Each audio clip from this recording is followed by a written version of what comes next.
Hey everyone, it's Maria, and I am getting back to filming after a whole week. My godson has been staying with us for a week, so it's been a little extra crazy. We have an extra 6-year-old male in the family. There's been a lot of wrestling, a lot of injuries, and a lot of fun. So that said, I will go ahead and jump right in. I wanted to show you guys what my plans for spring was. Also, I want to talk to you today is Vincent van Gogh's birthday. And if you've been watching for any length of time, you know that I really adore that man. I have several necklaces with Starry Night. It's my favorite picture. And the reason I don't really like the prints of it is because I like the 3D gloppiness of it. So one day I got sad that I didn't have the original. I know, devastating. So I thought I'd make my own. So this is actually probably the piece of art that I'm most proud of making, I think.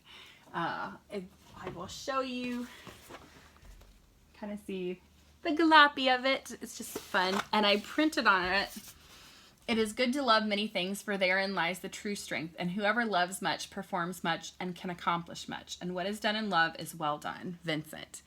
So yeah, this is, I did it in maybe a couple hours. I just glopped on as much paint as I could and had a blast. So that is my version of Starry Night. I will put it right there so you can enjoy it for a minute. If you are interested in Van Gogh, a couple good recommendations is, this one's a fun one. It's Vincent, the graphic novel. I love this one. Also, Dear Theo is a collection of his letters. I wouldn't recommend reading them from front to back. I still haven't finished that, but just to kind of pick it up every once in a while. He was an amazing, prolific writer. Very in tune to the human spirit and suffering. He actually got kicked out of seminary because he kept giving everything away to the poor. You can tell why I like him already. Yeah. I actually just picked up this one, which I will be doing during Tome Topple-a-thon, and it's Van Gogh Alive. And I'm slightly nervous about the size because it is a brick, but so excited to find out more about Van Gogh. Another thing that I wanted to show you is this that I plan on starting this spring. It's Emily Dickinson Nature's Sketchbook, and it just has some of her poems with some blank spaces to do your own doodling. So I plan on enjoying this myself this spring. I'm really excited. I got it for Christmas and I've been saving it, and it's April. I put away all the winter stuff yesterday. We'll see how that goes. Hopefully it won't bring a snowstorm. We'd had like an inch of snow this entire winter. It's ridiculous. Other things that I plan on doing for April 4th is my Aunt Lou's birthday, so I'm still hoping to kind of get a piece of art done for celebrating that, because my Aunt Lou is one poet that I really, really have enjoyed reading. Another thing that's coming up is Tome Topple-a-thon, and one of my things this year that I'm trying to get better about is reading long books. So I already showed you the Van Gogh book that I want to read. I'm also going to pick up Fall of Giants, and I'm doing this as a buddy read. If you'd like to join in, let us know. Book 1 of the Century Trilogy. So it is a trilogy. So it fulfills the component of reading a book from a series. City of Dreams, which is the 400-year epic history of immigrant New York. Again, if anybody is interested in buddy reading some of these with me, just let me know. And finally, I was watching Stephen Colbert, and he was talking about how it's really important. What was he? He's talking about healthcare, and he said that the 3 bucket strategy was like, pick your 3 bucket list things, do them quickly because you'll die soon, which was a very morbid thought, but it really got me thinking, what are my bucket list things, and why am I not doing them? Like, why not now?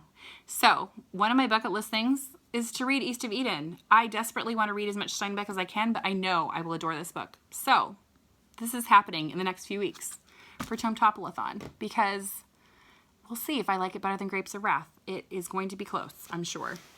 Some other ones that I just went to the library and picked up that I've been like dying to read, and I just haven't.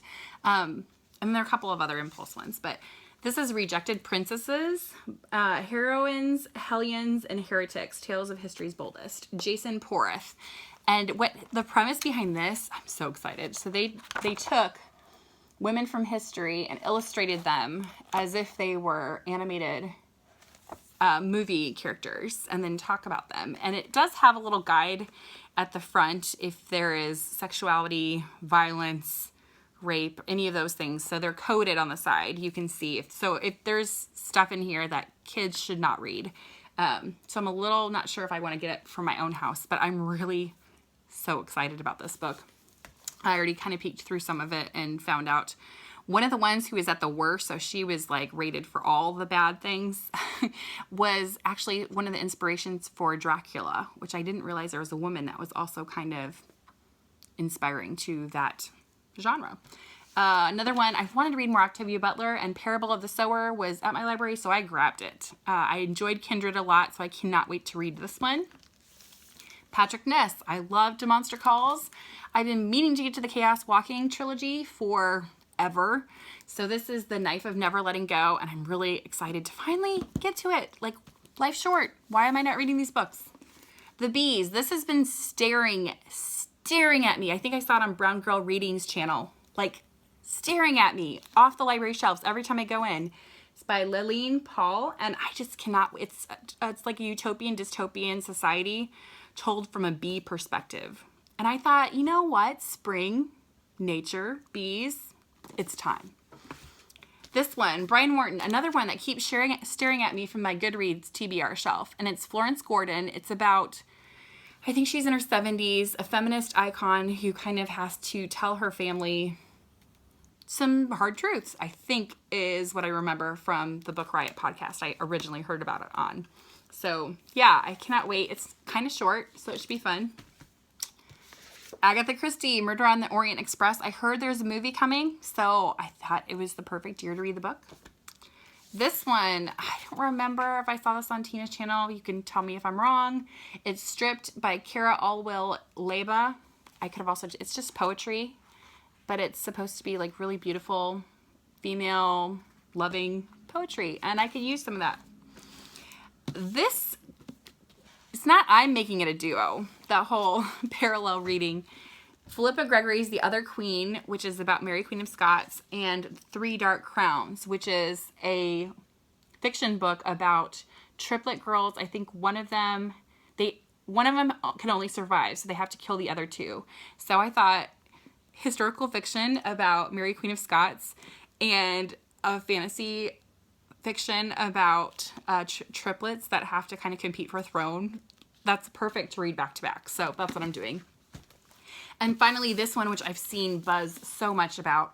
It's a YA fiction, The Hate U Give, about there's definitely elements of the whole police shootings in here. I think there is a police shooting in the book, and she's kind of having to deal with being at a whiter school and how they're viewing it versus how her friends that are black are dealing with it. And I'm really excited about getting to this. Also, it's YA, so it shouldn't take me too long. The other things I'm planning on doing for April, it's Shakespeare's birthday at the end of the month. So we will be doing a Shakespeare party at our house. So we did Shakespeare's birthday cake last year as well. And so we're just going to be diving in, watching and reading a lot of Shakespeare, both me and my kids. So I'm excited about that. The other thing that I'm starting up is party school for like book club. And we're going to be doing Charlotte's Web is the choice for that because it's springy and it makes me think of spring. So Charlotte's Web, and we're going to have like a Charlotte's Web party and talk about the book with some of our local friends. So those are kind of my reading and school plans for April. I also need to definitely get done with my photo books for my family and a couple of quilts that I really want to get done because I can't believe like summer is getting closer and closer and closer. So yeah, what are your plans for the spring, especially in April? I would love to hear that. Also, little extra fun tidbit for you. If you do April Fools and you don't want a super mean trick, we have cut out brown E's out of construction paper, like the letter E, and put it in a 9x13 pan and then said to like visitors that was what was going to be for dessert. I did it with my kids the first time. And again, if they get really upset, maybe have a backup dessert. But it was a really fun one. Doesn't hurt anybody. So yeah, if you have any other great pranks that are not super mean, put them down below. That would be kind of fun. And I will talk to you all later. Bye.